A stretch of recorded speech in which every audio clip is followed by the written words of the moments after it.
January the 13th, 2015. Guys, you've seen this paragraph before. I'm going to read it again. It's important because each day we're finding out more information. This is from Albert Pike, and he designed the first two world wars and the third one. And his agent tours are following it in step.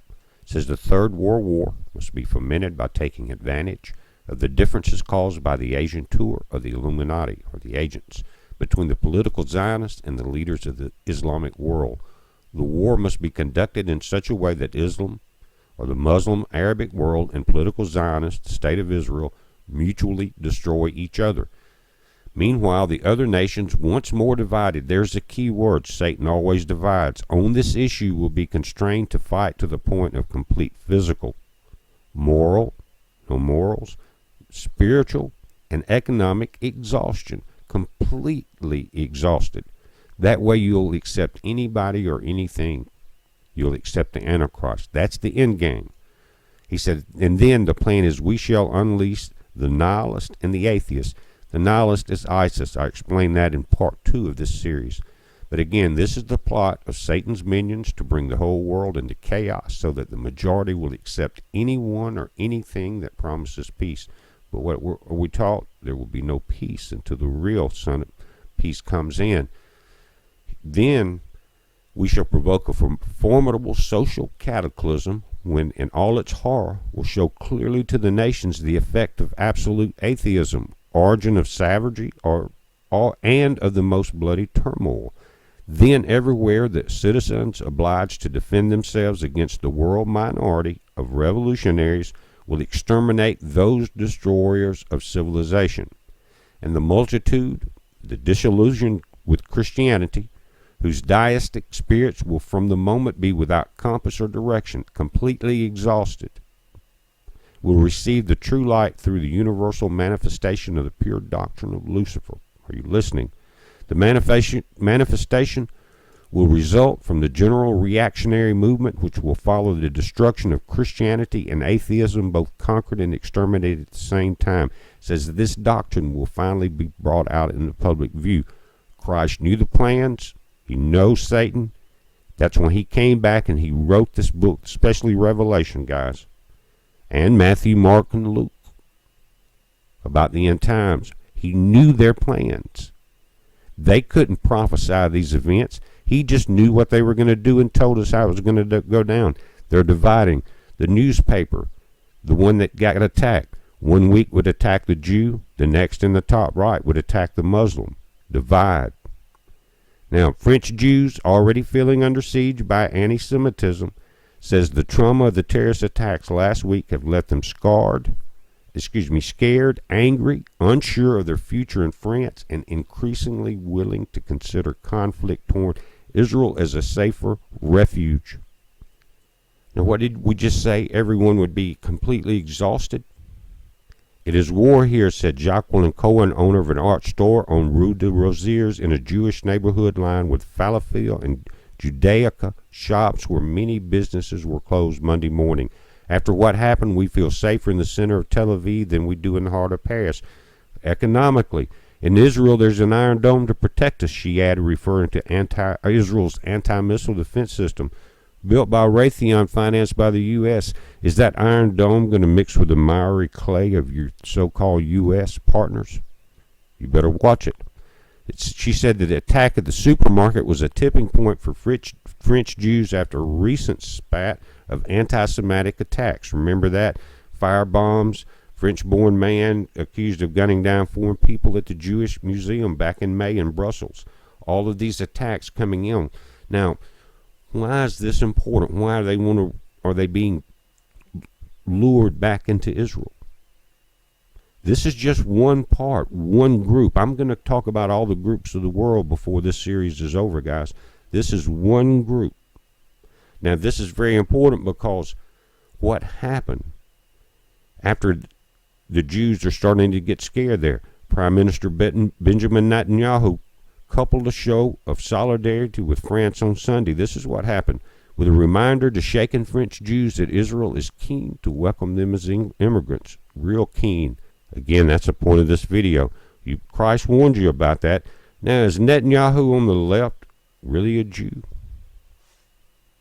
Is Abbas really a Muslim?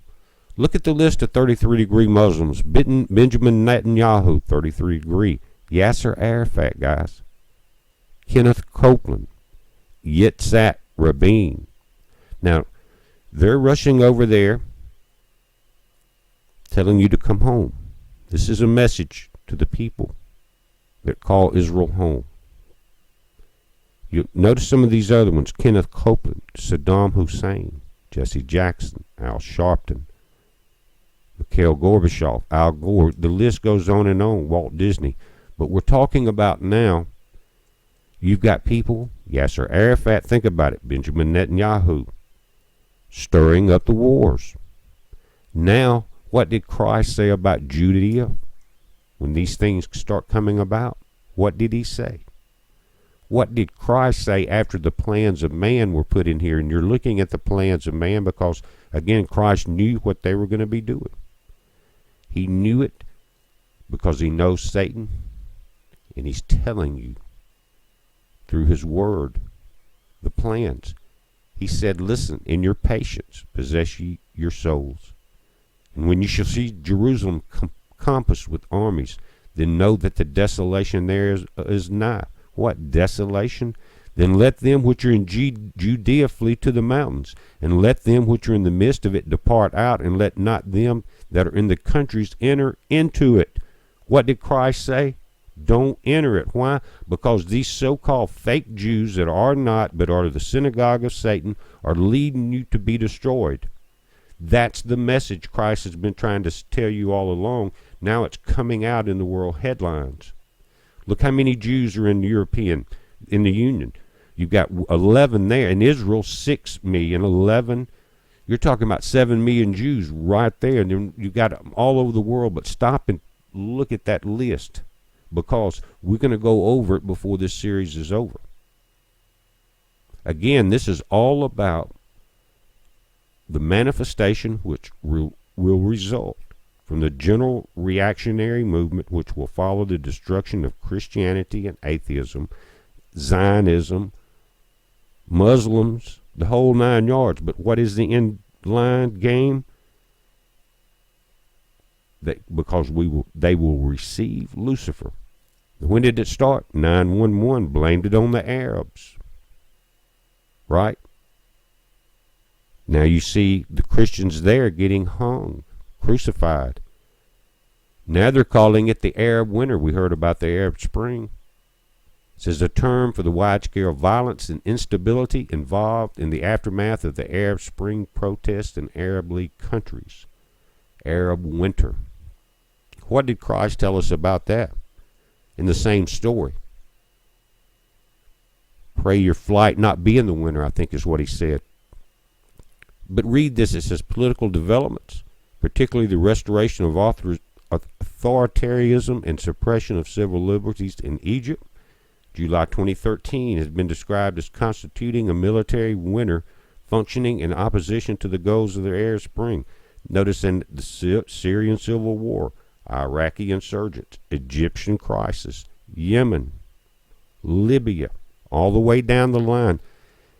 It's saying that it's destabilizing the entire area. It's created ISIS, the annihilist, and from the word annihilation. Look at Matthew 24:20. Pray ye that your flight be not in winter, neither on the Sabbath day. Now, have you ever wondered what that meant? Well, if you were attacked in the winter, if you had to flee, you had to flee. You wouldn't have a choice of that. But what kind of winter is he talking about? Is he talking about this Arab winter now that it's in chaos? For there shall be great tribulation, such as was not since the beginning of the world to this time. No, nor ever shall be. And praise God for the next one. He said that except those days should be shortened, there should be no flesh be saved. But for the elect's sake, those days shall be shortened. Satan is here to destroy man. He's here to bring it in the Antichrist. This is the temple in the pyramid in Washington, the sacrificial altar. You know what's on it, guys? A book of all the major religions. Shouldn't be joined together, but what Think about it. What's going to be sacrificed on this altar? All the religions? For Satan's one world religion as he's welcome into this domain?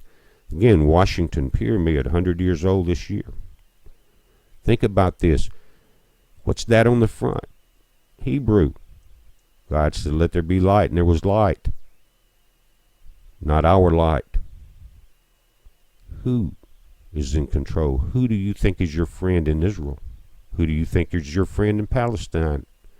You know, guys, the only solution is going to be when Christ gets here.